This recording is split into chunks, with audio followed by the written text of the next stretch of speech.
li gën a fës ci li yéenekaay xëye nag dañ ko fas yéene doore ak Le Soleil yéenekaay Le Soleil bu dikkaat bu baax ci publication bu rapport trimestre d'exécution budgétaire le ministère précise et prend date. Les documents seront publiés le lundi 23 juin. Un changement d'approche à l'origine du retard loolee Le Soleil yéenekaay daal di xëyee moom Le Soleil yéenekaay itam daal di def ab taxaw seetlu ci cimetière bu Yoff bu Touba bu Pikine bu Saint-Lazare ak tamit bu Béthanie mu jàpp ne nag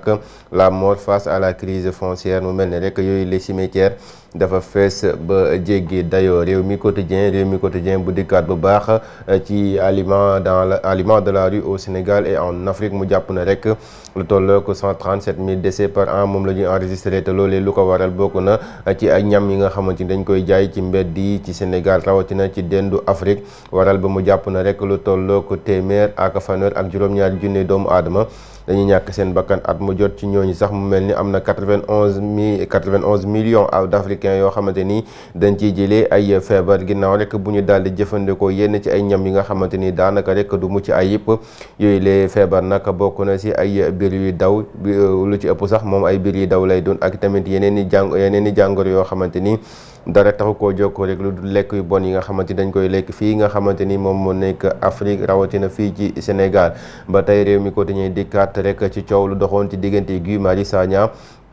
ak tamit le général Moussa Fall mu mel ni rek Guy Marius Sagna dañ ko daal di blanchir en appel beneen ëttu yéenekaay di l'info daal di xëyaat bu baax ci rapport de publication des rapports retard de publication des rapports trimestriels d'exécution budgétaire mu jàpp na rek transparence ou embarras mu mel ni rek mbir yi daal am na loo xamante ni daal kenn comprendre ko si bu ñu jëkkandikoo nag ci jawriñ bi ñu dénk lépp lu jëm ci wàllum finance moom bi leen nag indi na ay leeral waaye ki la di Pape Malick Ndour nekkoon fi tam jawriñ bi ñu dénk wàllum ndaw ñi moom itam mu ngi jàpp ne rek li nga xamante ni moom la ministère des finances def du loo xamante ni teg na ko ci fenn fu dul rek lu ko neex waral ba mu jàpp ne rek administration bi dafa yéex te lépp loo xamante ni ñu ngi ciy dox dafa ànd ak mbir yoo xamante ni daal mën nañu ko méngal ak doxinu kakatar loolu ki di Pape Malick Ndour daal di xam ne moom la sax mu jàpp ne ministère des finances war nañoo wax lan moo tax rek ba kenn corrigé wul chiffres yi nga xamante ni rek moom la ñuy xaal juróomi weer ba léegi loolee la Pape Malick Ndour daal di xamle beneenu yéenekaay yi di Tribune moom Turbine nag dikkaat bu baax a baax ci jafe-jafe yi nga xamante ni am na ci séddale mbirum jiw yi moom mu jàpp ne nag ñi lee béykat ñu ngi toog di xaar booba tey jotuñu benn jiwutal sax nag li lee di taw bi tàmbali na ci yenn ci ay gox fii ci Sénégal waaye yooyu lee béykat ba fi mu toll nii daal jotaguñu li nga xamante ni moom moo nekk jiw bi mel na rek séddale bi nekkagut loo xamante ni mën nañ ko nemmeeku ci fu bëri ci Sénégal loolu waral ba Turbine daal ci xëy bu baax a baax di sàkku ci ñi nga xamante ñoom ñoo nekk kilifa yi ñu baral jéego yi ba mën a jox ñi lee di béykat yi seen ay jiwu ba tey Turbine rek dikkaat ci li nga xamante ni moom moo xew fële na la ca Sud Quotidien liggéeykat yi nag déposé nañ ab plainte ak benn préavis de grève ngir rek sàkku ñu fay leen arriéré de salaire yi nga xamante ni amel ne leen ko loolee la Turbine daal di xëyee ba tey ci journal La Turbine moom mu dikkaat ci traque contre les réseaux de migration irrégulière mu mel ni lu tolloo ko juróom-ñeenti doomu aadama rek daal di nañ leen di teg loxo foofu noonu ca Jaxaay. Le frère du maire de Mbour Cheikh Issa Sall prend 7 ans de prison mu mel ni kenn ci mbokk yi ki la di Issa Sall di rakk wala magu Issa Sall daal dinañ ko tëj ci lu toll ak juróom-ñaari ati kaso lu ko waral nag moom mi la dañoo jàpp ne rek dafa bokkoon si ñuy dooleel ay nit yoo xamante ni dañuy dem rek di utali ji bitim réew jaarale ko ci yoon boo xamante ni rek du wut yoon bu baax looloo waral ba ñu daal di ko teg loxo daal di ko tëj ci lu toll ak juróom-ñaari ati kaso Walf Quotidien dikkaat ci li nga xamante ni moom la ñu naan recrudescence des levées de fonds du gouvernement là où va l'argent fan la xaalis boobu lay jëm bu ñu sukkandikoo nag ci Guy Sylvain Thiam nekk expert financier jàpp na ne rek l'état est en train d'éteindre les feux partout maanaam nguur gi dafa nekk di fay ay lakk-lakk fépp fu nekk bu ñu sukkandikoo nag ci ki nga xamante moo nekk Amène Ndiaye nekk professeur en économie. Pourquoi les rendements des eurobonds sénégalais sont-ils si élevés moom dikk na rek samp Ablaye si lu waral rek rendement eurobonds yi fii ci Sénégal daal di rek kawe ba jéggi dayo kaneen itam ku dikkaat ci li nga xamante moom moo xew fale na la ca Israël ba tey ak Walf Quotidien jàpp na rek regard extérieur crise Israël et Iran quel choc pour l'Afrique et si le Sénégal devait choisir loolee ki nga xam ne di l'ambassadeur bi di Cheikh Nia nekk itam ancien représentant permanent du Sénégal auprès des Nations Unies moom mu daal di samp ab laaj ba tey ak Walf Quotidien bu dikkaat ci li nga xamante ni le moom la ñu soxal moom moo soxal quartier Sam de Touba un enfant se tue avec l'arme de son père ab gune goo xamante ni rek dafa jaal di ñàkk bakkanam ginnaaw rek bu mu jëfandikoo ngàndaay clé di waajuram ba Sud Quotidien dem fële na la ci diwaanu Casamance un soldat sénégalais porté disparu mu mel ni rek am na ab takk der bu Sénégal boo xamante ni jamono bile kenn mënu koo teg gët ñaari weer yoo xamante ni nag dañ koo teg loxo 2 mois de silence mu tuddee ko 2 mois d'otage 2 mois de silence ñaari weer yoo xamante ni teguñu ko bët waaye tamit ñaari weer yoo xamante ni kenn yu ci yàbbi loolee le Sud Quotidien daal di xëyee le quotidien yéene kaay dikkaat ci rapatriement des migrants des États-Unis mu mel ni rek bu ñu moytuwulee dina am ay doomu Sénégal yoo xamante ni dinañ leen daal di delloo si indi leen fii ci biir réew mi loolee nag lu ko waral di ab politique migratoire boo xamante ni la kii di Donald Trump daal dina ko teg waral ba mu dippee ko rek le rêve brisé des Sénégalais ñi nga xamante ni nag amoon nañu bëgg-bëgg wala amoon nañu yéene daal di dem fële nañu ci diwaanu États-Unis investir fa wala tekki foofu noonu mu mel ni bu ñu moytuwulee dinañ leen daal di indi si waat file ci biir Sénégal moo tax mu tuddee ko les expulsions s'intensifient et se font en catimini. La peur grandit dans les communautés émigrées mu mel ne rek njaaxare am na lool ci ñi nga xamante ñoom nekk émigré yu faree foofu noonu ci diwaanu États-Unis lu ko waral nag bokk na ci politique bi nga xamante ni ki lay di njiital États-Unis Donald Trump mu ngi koy amal ngir rek génne képp koo xamante ni da nga nekk États-Unis si yenn situation yi mu daal laa génne yóbbu la fa nga xamante ni foofee nga fekk baax. Ñu dem seeti les Échos bu dikk ci Assemblée nationale mu jàpp na rek tâtonnement à quelques jours de la fin de la session le bureau adopte la LFR le DOP, mais aucune date fixée par la conférence des présidents. Les dates de la révision du règlement intérieur de l'Assemblée nationale ont été fixées. Une autre réunion du président pour fixer le calendrier de l'examen de la LFR et du DOP mu mel ne rek foofu noonu ci Assemblée nationale mu ñu sukkandikoo ci les Échos ab tâtonnement rek si la ñu nekk ginnaaw ay fan yu néew dox suñu diggante ak tëj bu ñu war a tëj lii di session bi mu mel ni bureau bi rek adopté na li nga xam ne moom moo nekk LFR ak tamit DOP bi nga xamante ni rek amagul benn date boo xamante ni fixé na ko ñi leen di conférence des présidents waral ba mu jàpp ne rek ab tâtonnement si la Assemblée nationale daal di nekk. Les Échos dikk ba tey ci liñ naan non implication des anciens internationaux dans l'organisation des GIG mu mel ne rek GOG mu mel ne rek GOG yi nga xamante ni mi ngi war a am Sénégal amul ay anciens internationaux yoo xamante ni rek daal nañ leen ci dugal loolu waral ba mu mel ni ki lay di Amy Mbacké Thiam yëf yi da koo naqari ba mu daal di yéey yàbba ci li ni mel mu jàpp na rek on ne peut pas organiser des Jeux olympiques et ne pas impliquer Amy Mbacké Thiam qui a fait 3 Jeux olympiques loolee nag nekk na mbir boo xamante ni xel mënu koo nangu. Sadio Mané qui a fait les Jeux de 2012 n'est pas impliqué, de même que les grands experts loolee les Échos daal di xëy mu mel ni rek li nga xamante ni moom mooy nekk Jeux olympiques yi ñu ngi ko bëgg amal naam fii ci Sénégal waaye ñi leen di anciens internationaux kenn rek dugalu leen ci lu soxal wàllum organisation bi loolu itam di mbir boo xamante ni jàpp nañ ne xel mënu koo nangu ndax ku mel ni Amy Mbacké Thiam Sadio Mané dàgg nañoo sonal Sénégal donc kon waroon nañ leen di mën a impliqué bu baax ci li nga xamante ni moom moo nekk Jeux olympiques yi. L'observateur bu dikkaat ci Air Sénégal ak IATA moom nag mu jàpp ne l'acte de guerre la compagnie nationale largue Carlyle rend les 4 avions et dénonce la saisie conservatoire de près de 2 milliards de francs CFA opérés par la gendarmerie mondiale de l'aviation civile sur ces fonds. La massive aux allures de sommation musclée adressée au directeur général de l'IATA Fabrice Sahari en réponse à ce qu'Air Sénégal considère comme une attaque en règle. Loolee la lii di l'observateur daal di xëy mu jàpp na rek la ab guerre moom moo daal di am ci diggante Air Sénégal ak IATA. Loolee nag lu ko waral bokk na ci avion yi nga xamante ni nag dañ koo daal di saisir en conservatoire. Loolee lu ko waral nag di am ñaari milliards yoo xamante ni rek gendarme mondial de l'aviation mu ngi koy daal di sàkku loolu waral nag ba mu tuddee ko ab guerre diggante Air Sénégal ak IATA. mu mel ni ba tey l'observateur dafa daal di dikkaat ci mbir boo xamante ni mu ko tuddee violence conjugale. ma femme me bat depuis que je suis paralysé loolee nag di nga xam ne di ab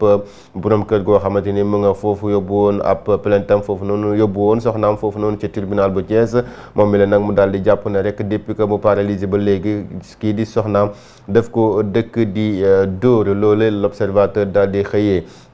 enquête quotidien dikkaat ci lu mu naan pouf tabac chauffé cigarette électronique progrès ou poison loolee nag la enquête daal di xëyee mu mel ni rek am na ay ndaw yoo xamante ni dañuy daal di jëfandikoo li leen di cigarette électronique loolu waral ba enquête daal di xam ne rek l'industrie de tabac vente des produits moins nocifs mais les experts mettent en garde contre une stratégie de séduction déguisée loolee la enquête daal di xëyee mu jàpp na rek Climat Diarga Bass Philippe Maurice Afrique de l'Ouest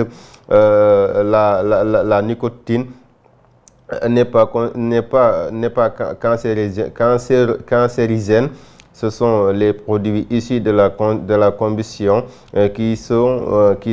cancérigènes loolee la enquête daal di xëy mu mel ni rek bari na si loo xamante ni rek ay produits la yoo xamante ni ndaw yi ñu ngi koy jëfandikoo nekk na produit yoo xamante ni mën na leen di jural ëllëg ay jàngoro te sax mën nañ ko tuddee comme loo xamante ni rek dafa daal di am ak tooke enquête nag moo xamle li ni mel ñu dem seeti beneen journal bi la yoon ak point actu nag dikkaat rek ci retard dans la publication des rapports budgétaires.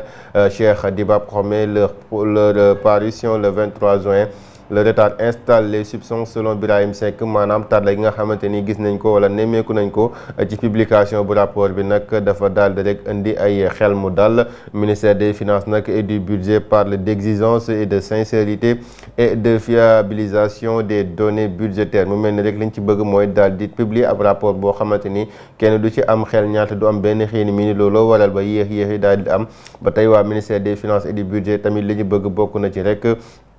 indi yëf yi ba mu leer naññit benn xel bu tey du ci am bu ñu sukkandikoo nag ci point actu jàpp na ni itam les inquiétudes montent sur la transparence budgétaire xel yi ñaaw yi nga xamante ne mu ngi ci am dafay dem rek ci transparence maanaam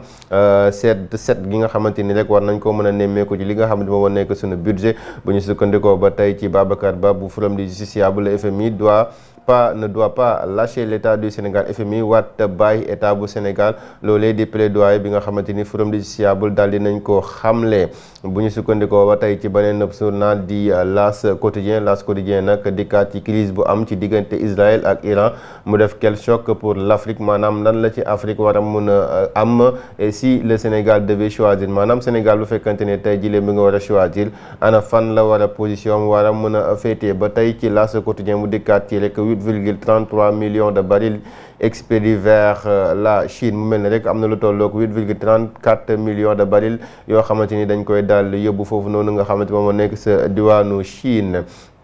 ba tey L'As quotidien dikkaat ci offense au chef de l'État la CDS exige la libération de Moustapha Diakhaté mu mel ni CDS li mu bëgg mooy ñu daal di bàyyi kile di Moustapha Diakhaté fiixal ko mu daal di ñibbi foofu noonu nga xamante ni moom moo nekk ca njabootam. Drame au large de Mbour le convoyeur Cheikh Issa Sall écope